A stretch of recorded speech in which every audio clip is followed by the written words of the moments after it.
Exercise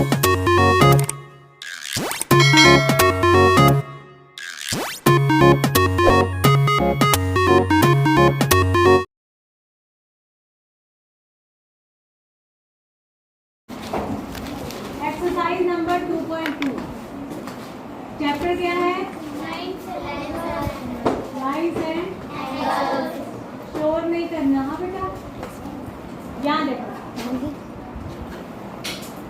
ये जो exercise है ये एंगल्स के बारे में। किसके बारे में है? पहले आप क्वेश्चन नंबर 1 देखो। इसमें एक साइकिल बनी है, दिख रही है सबको?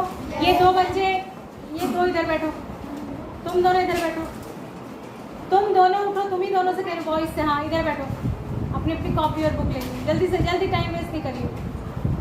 और बाकी का जो ये तुम उठो, तुम उठो, तुम दोनों इधर बैठो बोल रहे। अरे किसको ना, तुम इससे पीछे बैठो, इससे भी पीछे, तुम उठो यहाँ से, तुम उस साइड बैठ जाओ। अगर गर्ल्स भी एक भी बोलेंगे सबको अलग अलग बिठा दूंगी। यहाँ देखो, ये जो साइकिल बनी है दिख रही है आपको? Yes ma'am. इसमें देखो बीच में जो एंगल्स बन रहे हैं उनको मार्क कर रखा है इसने, डी सी बी ए लिख के करा है ना? Yes ma'am. ऐसे ही आपसे बोला है कि जो बाकी के फिगर बने हैं इनमें भी एंगल्स को मार्क करिए। तो एक यहाँ पर जो भी बना है डिज़ाइन या खिड़की टाइप की जो भी है, देखिए ये एक स्क्वायर शेप का है। कैसा है? स्क्वायर शेप का, ऐसे है ना? इसमें भी एंगल मार्क करो कह रहा है, कहाँ कहाँ पर एंगल होगा। तो हम क्या करेंगे, पहले इसकी नेमिंग कर लेंगे ए बी सी डी। और एंगल कहाँ होंगे? ये एंगल है, ये एंगल है, ये एंगल है, ये एंगल है। तो ऐसे एंगल्स को मार्क कर लेंगे, ठीक है? कर लेंगे ना? तो आपने कॉपी पे बनाना है और मार्क कर लेना है। ऐसे ही जो लैडर बनी है, सीढ़ी, इसमें भी जो सीढ़ी बनी है ना बेटा, इसमें भी जहाँ पर भी कोना आ रहा है, कोना, ये सब एंगल है। ये सब क्या है? एंगल है। जहाँ भी कॉर्नर आ रहे हैं ना वो सब एंगल है। तो उनके नाम लिख देना, ए बी सी, ठीक है? तो जहाँ पर भी आपको दिख रहा है कि एंगल बन रहा है, ऐसे करके ये बनी है, ये भी एंगल है, इसको डी लिखो, इसको ई लिखो। आप जैसे कहते हैं ना, जो पॉइंट वाला एंगल होता है बीच में आता है ना, तो मैं इसमें जो एंगल कौन सा आएगा बीच में? किसमें? और इसमें सी वाला ये आएगा ना, ए बी सी कहेंगे तो ये वाला एंगल आएगा बीच में, सी डी ई कहेंगे तो ये एंगल बीच में आएगा। हाँ ठीक है, जो ये किस एंगल के, एंगल क्या होता है? जहाँ पर दो रेज जुड़ती है, जो कॉर्नर बनता है, इसी को एंगल कहते हैं। तो कॉर्नर बनना चाहिए, ठीक है? अब अगला देखो, ये जो पुल है, पुल में बहुत सारे कॉर्नर दिख रहे होंगे आपको। तो जहाँ जहाँ भी कॉर्नर दिख रहे हैं उन सबको पेंसिल से मार्क करना है, इसको कॉपी पे बनाना है और उसकी नेमिंग भी करनी है। जो जो पॉइंट है उसकी क्या करनी है? नेमिंग करनी, ठीक है? समझ आ गई बात? तो ये तो बहुत आसान क्वेश्चन था, खाली फिगर आपको कॉपी पे बनानी है और इसमें जहाँ जहाँ कोने कॉर्नर्स आपको दिखाई दे रहे हैं उनको मार्क करके नेमिंग करनी है। अब आ जाओ क्वेश्चन नंबर 2 में। जो पहले पूरी बात सुनो मेरी, ठीक है? अगला देखो, draw and label and angle with arm S T and S R. Arm माने होती है भुजाएं, ये तुम्हारी आर्म है, तो एक आर्म का नाम रखो, बोल रहा है एस टी, एक का रखो एस आर और एक एंगल बनाओ। कह रहे मैं बना देती हूँ। क्वेश्चन नंबर 2, एक रखनी है एस टी और एक रखनी है एस आर। हो गई ना? ये एस टी, ये एस आर, इनको लेके एक एंगल बनाओ। ये बना दिया मैंने एंगल, ठीक है? तो एस टी और ऐसे ही आपको भी बनाना है। अगला है explain why angle A P C can not be labelled at P. यहाँ ध्यान से सुनो मेरी बात। एक फिगर बना है क्वेश्चन नंबर 3 में, ऐसा देखिए बुक में कैसा बना है, ऐसा बना है और यहाँ पे बीच में भी एक लाइन है। इसकी नेमिंग इसने करी है ए पी बी सी। ये है ए, ये है बी, ये है बी और ये है सी, है ना? सबको दिख रहा है? अब ये कह रहा है जो एंगल ए पी सी है ना, ध्यान से देखो, एंगल ए पी सी जो है, कौन सा है ए पी सी? ए पी सी, उसको एंगल पी क्यों नहीं बोल सकते? बोल रहे हैं एंगल पी क्यों नहीं बोल सकते, उसको एंगल ए पी सी क्यों बोल रहे? क्योंकि एंगल पी अगर हम बोलेंगे तो ये भी तो हो सकता है एंगल पी इतना। इसमें दो एंगल है बेटा, एक एंगल ये है, एक एंगल ये है, और मिलाकर अगर बात करें तो एक एंगल ये भी है। तो अगर हम पूरे एंगल की बात कर रहे हैं तो ए पी खाली पी बोलेंगे तो ये समझ में नहीं आएगा कि इतने की बात हो रही है कि इतने की बात हो रही है कि पूरे की बात हो रही है। लेकिन अगर ये सिर्फ ऐसा होता, बीच वाली लाइन अगर नहीं होती, अगर बीच वाली लाइन नहीं होती ए पी और सी, अगर सिर्फ ऐसा होता, बीच वाली लाइन होती, तब इसको एंगल पी बोल सकते थे, तब इसको एंगल पी बोल सकते थे। आप समझ जाते हैं एंगल पी मतलब ये। लेकिन यहाँ पर एंगल पी दो हिस्सों में डिवाइड है, तो समझ में नहीं आएगा कि ऊपर वाले की बात हो रही है कि नीचे वाले की बात हो रही है या पूरे की बात हो रही है। तो इसको पूरा ही नाम लेना पड़ेगा इसका, ए पी सी। जैसे आज सुबह ही सुबह मेरे साथ यही बात हुई, एक बच्चे के फादर आए, उनको जो गवर्नमेंट जॉब में होते हैं उनको अपने बच्चों की फीस का पैसा अपने डिपार्टमेंट से वापस मिलता है, ठीक है। तो उसके फादर का जो भी नाम था, जैसे मान लिया उनका नाम था राम कुमार पांडे फॉर एग्जाम्पल, तो वो जो फॉर्म उन्होंने भरा था उसमें उन्होंने लिखा था आर के पांडे। तो मैंने उनको बोला सर यहाँ पे पूरा नाम होना चाहिए, क्योंकि इससे पता नहीं चलेगा कि ये अब उनके रजिस्टर में जो उनके बच्चे के पापा का नाम लिखा है, मान लिया वो राम कुमार लिखा है और वो फॉर्म में लिख के लाए हैं आर के पांडे, तो आर के से तो बहुत सारे नाम हो सकते हैं ना, राम कुमार, राजेश कुमार, रमेश कुमार, ठीक है। तो ये कैसे पता चलेगा कि उन्हीं का नाम है? तो इसलिए मैंने उनको बोला ये नाम आप पूरा लिख दीजिए। बात समझ आ रही है? सेम वही बात यहाँ पे है कि इससे अगर इसको खाली पी बोलेंगे तो पता नहीं चलेगा इसकी बात हो रही है, इसकी बात हो रही है, पूरे की बात हो रही है। अगर बीच वाली लाइन नहीं है तब तो ठीक है, ए पी सी बोले तभी भी सी एंगल की बात हो रही है, और खाली पी बोले तो भी सी एंगल की बात हो रही है। समझ में आया? तो यहाँ पर कारण क्या लिखोगे? ये पूछ रहा है कि क्यों नहीं लिख सकते इसको एंगल पी, तो इसके कॉज में, इसके कारण में आपको लिखना है बिकॉज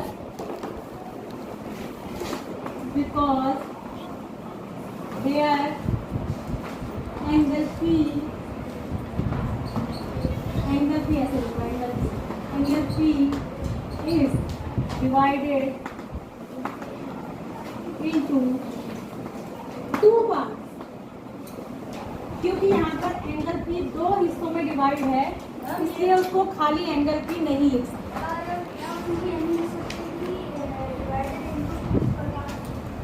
अरे किसने बोला तुम्हें इक्वल है?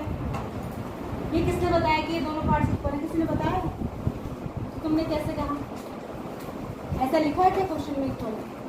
तो फिर हम अपनी मर्जी से थोड़ी ना कह सकते हैं। तो इक्वल पार्ट्स नहीं है, टू पार्ट्स है, ठीक है। हमें ये नहीं पता है दोनों पार्ट्स इक्वल है या नहीं है, ये हम नहीं कह सकते, ठीक है। कौन बोल रहा है? अभी नहीं करना है, ठीक है। अब देखो आगे, name the angle mark in the given figure. अब ये जो फिगर है इसमें जितने भी एंगल बन रहे हैं उन सबको नाम, उन सबके नाम लिखो, देख के बोला। देखो पहले समझ लो फिर करोगे इसको। यहाँ देखो, मैं फिगर को बोर्ड पर बना रही हूँ, आप ध्यान से देखना। ऐसे बना है,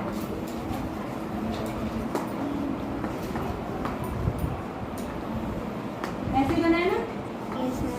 बना है।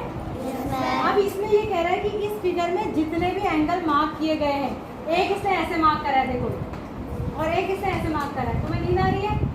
सीधे बैठो। ये दोनों एंगल जो इसने मार्क करे इनका नाम लिखने को बोल रहा है।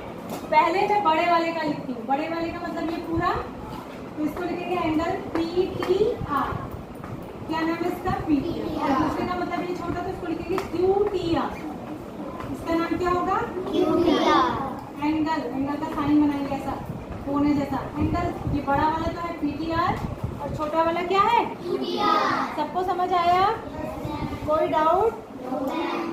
अगला है mark any 3 points on your paper then that are not on one line, label them name ABC, draw all possible lines going through pairs of these points. Question number 5 है ये। 3 पॉइंट बनाया, एक इधर बनाया, एक इधर बनाया, एक इधर बनाया, A B C। अब ये कह रहा है इन तीनों पॉइंट में से 2 को लेकर एक बार में कितनी लाइन खींची जा सकती है? तो 2 को लेकर तो एक लाइन खींची जा सकती है, ये 2 लेंगे तो ये वाली लाइन बनेगी, और ये 2 लेंगे तो ये वाली। और जो एंगल बन रहा है, कितने एंगल बनेंगे? एक ही एंगल बनेगा। उस एंगल का नाम लिखना है, तो क्या नाम हो जाएगा? A B C. और लाइंस कौन कौन सी हो जाएंगी? एक लाइन हो जाएगी ए बी और एक लाइन हो जाएगी बी सी। और अगर हम AC भी ले लें, AC तो AC भी हो सकती है, ठीक है। और ये वाला एंगल भी हो सकता है, एक एंगल हो जाएगा BAC अगर इसकी बात करें, और ये वाले एंगल की बात करें तो ACB, ठीक है। ये ट्राइंगल बन गया है। तो ट्राइंगल के अंदर कितने एंगल बने? 3, और लाइंस कितनी बनी? 3। लाइंस के नाम क्या हो गए? AB, BC और AC, ठीक है। सबको समझ आया? कर लेंगे? करिए। होंगे लिखिए, तब आपको लिखना है। मैंने आपको टाइप्स ऑफ एंगल्स बताए थे ना? Yes ma'am. क्या बताए थे आपको? Types of angles.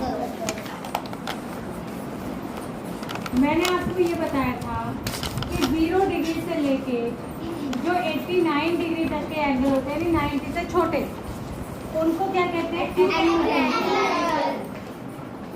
0 और 89 तक के एंगल, 0 से 90 के बीच में, 1 डिग्री से 89 तक, ठीक है। 0 डिग्री तो 0 ही हुआ, कौन है? ठीक है, अगला देखो। उसके बाद 90 डिग्री का जो एग्जैक्ट एंगल होता है, राइट एंगल, उसको राइट एंगल कहते हैं। उसके बाद 90 से बड़ा है, 91 डिग्री से 179 डिग्री तक, इसको कहते हैं ऑब्ट्यूज एंगल।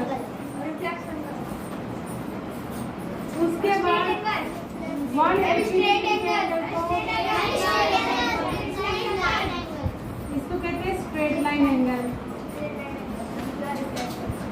उसके बाद 181 डिग्री से लेके 359 डिग्री तक ये रिफ्लेक्स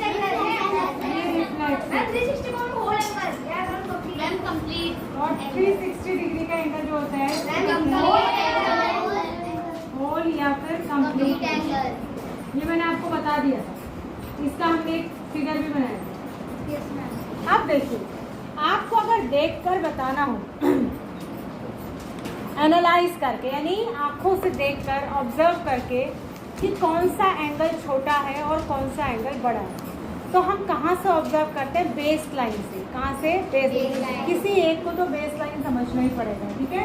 तो जैसे मैं आपको 2 एंगल बनाऊँ, एक मैंने बनाया, ये बेस लाइन हो गई, नीचे वाली बेस, और एक एंगल मैंने ये बनाया, इसका नाम मैंने रखा ABC। मैं यहाँ पर मेरा एंगल का मार्क लगा है, सुन लो, बोलो मत बीच में, ठीक है।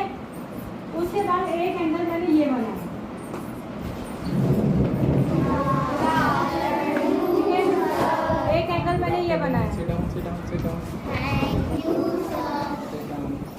यहाँ देखिए, क्या पढ़ रहे हो? Type of angles. अच्छा, किताबें आ गई तुम्हारी? मैथ्स की आ गई? सही। और कौन से सब्जेक्ट की नहीं आई? तुम लोगों की तो पहले ही आ गई थी ना? इसका तो लास्ट ईयर चेंज हो गई।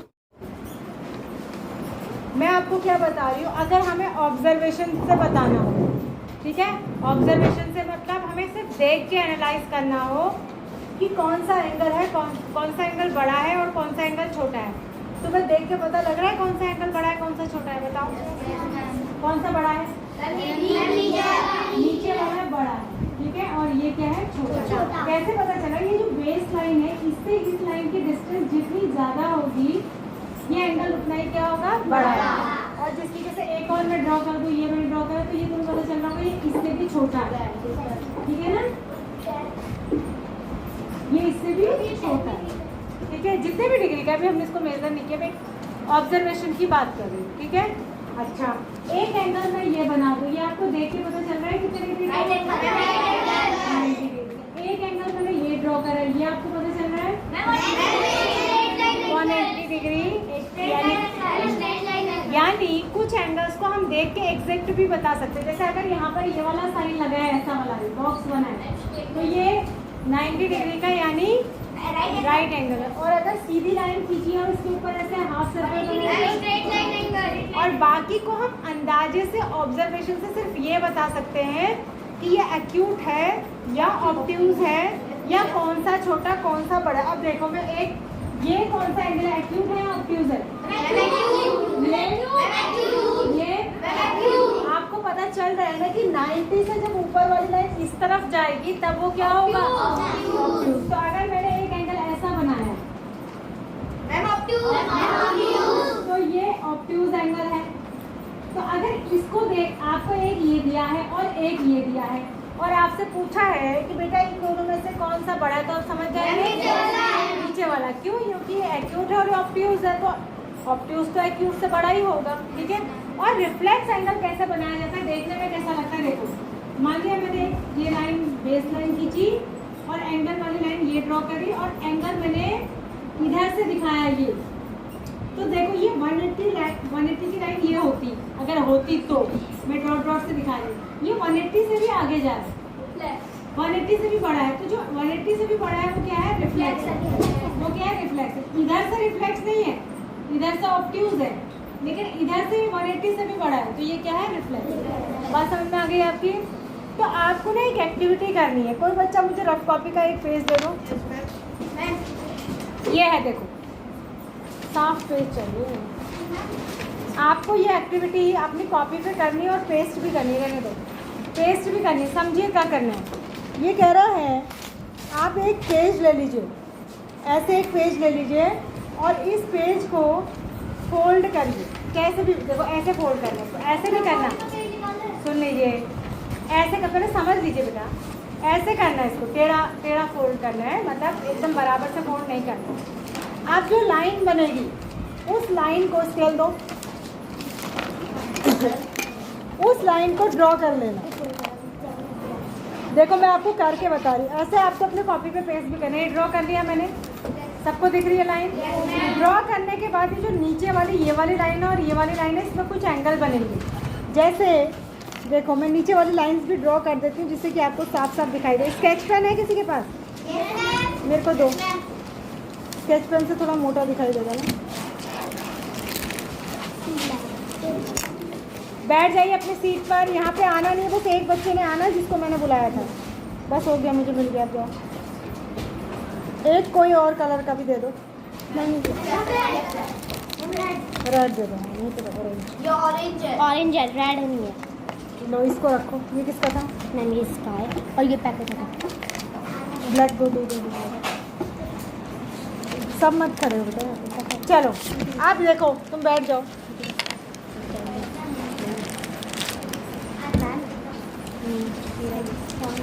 चलो कोई बात। यहाँ देखो, आप जाओ। यहाँ देखिए, ये मैंने लाइन खींची, जहाँ से फोल्ड किया था वो लाइन खींची। बैठ जाओ बेटा। लाइन ड्रॉ करी जहाँ से फोल्ड किया था, नीचे बेस लाइन भी दोनों तरफ ड्रॉ करके मैंने आपको दिखा दी, जिससे कि आपको क्लियर दिखाई दे। तो यहाँ पर ये जो रेड कलर से मैंने दिखाए हैं, ये एंगल बन रहे हैं। क्या बन रहे हैं? एंगल बन रहे हैं। अब देखो, ये जो इस साइड वाला एंगल है, इस साइड वाला एंगल, तो ये देखो 90 की लाइन होती तो एकदम सीधी होती है, इससे इधर को गया है, तो ये वाला एंगल जो है ऑब्ट्यूज होगा। और इस साइड वाला एक्यूट। ऐसे ही इस साइड देखूंगी तो ये वाला एक्यूट और इधर वाला ऑब्ट्यूज। तो देख के आपको, अगर आपसे कोई पूछे कि इसमें से और इसमें से कौन सा बड़ा है, तो ये छोटा है, ये एक्यूट है, और ये बड़ा है, ये ऑब्ट्यूज है। ठीक है। तो ऐसे करके आप पेपर को किसी भी तरीके से फोल्ड कर सकते हैं और उसमें बहुत सारे एंगल, जहाँ पर भी वो लाइन बनेगी ना फोल्डिंग वाली, जैसे मैं इसको देखो यहाँ पे और फोल्ड कर दूँ ऐसे, और मैं इस लाइन को भी ड्रॉ कर लूँ, तो एक दो एंगल और बन जाएंगे। तो ऐसे हमें पेपर फोल्डिंग करके अलग अलग टाइप के एंगल बनाना है, उसको डार्क कर लेना स्केच पेन से, और फिर बताना है कि ऑब्ट्यूज है, एक्यूट है, कौन सा बड़ा है, कौन सा छोटा, उनके नाम लिख लो ABC करके, तो कौन सा बड़ा कौन सा छोटा, ये सब बताना। ये एक एक्टिविटी करके आपको अपने उस पर चिपकानी है। ठीक है। आप देखो, हाँ कलरफुल पेज पर आप देखिए। आप क्वेश्चन नंबर 2, पेज नंबर हमारा चल रहा है 23, एक्सरसाइज नंबर चल रही है 2.3 और क्वेश्चन नंबर है 2। क्वेश्चन नंबर क्या है? 2। अब इसमें एक फिगर बना हुआ है, देखो ये एक फिगर बना हुआ है जिसमें बहुत सारे एंगल बने हुए हैं, दिख रहा है आपको? अब क्या पूछ रहा है, इस फिगर को ध्यान से देखो, सबकी नज़र इस फिगर में होनी चाहिए। इसमें देखो कुछ एंगल बने हैं, मैं एंगल का नाम लूँगी और आप उसकी तरफ देखना, नीचे कॉपी में ढूंढना कहाँ पर है बुक में। मैंने एंगल का नाम लिया AOB, आपको दिख रहा है AOB? इसको यहाँ पर भी बना लेते हैं, देखो, जिससे कि क्लियर हो जाएगा आपको। देखिए सब बच्चे ध्यान से, आपने बनाना, ये देखो ऐसा बना है इस तरीके से,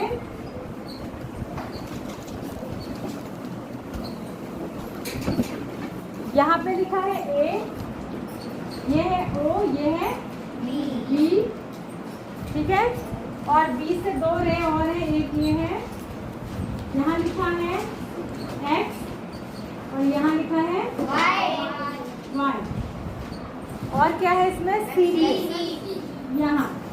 आप कुछ क्वेश्चन इसमें पूछे हैं, पहले कह रहा है कि आपको बताना है कि कौन सा एंगल बड़ा है और कौन सा छोटा है। ये कह रहा है एंगल AOB बड़ा है या XOY बड़ा है।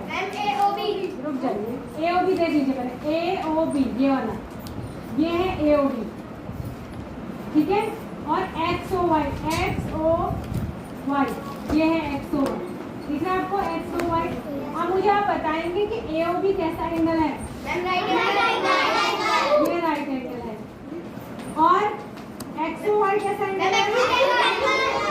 ये एक्यूट है, वेरी गुड। तो अब इन दोनों में से कौन सा बड़ा होगा? AOB बड़ा होगा। हाँ, तो आपको ना जब इसका आंसर लिखना है तो उसके साथ उसका कारण भी लिखना है।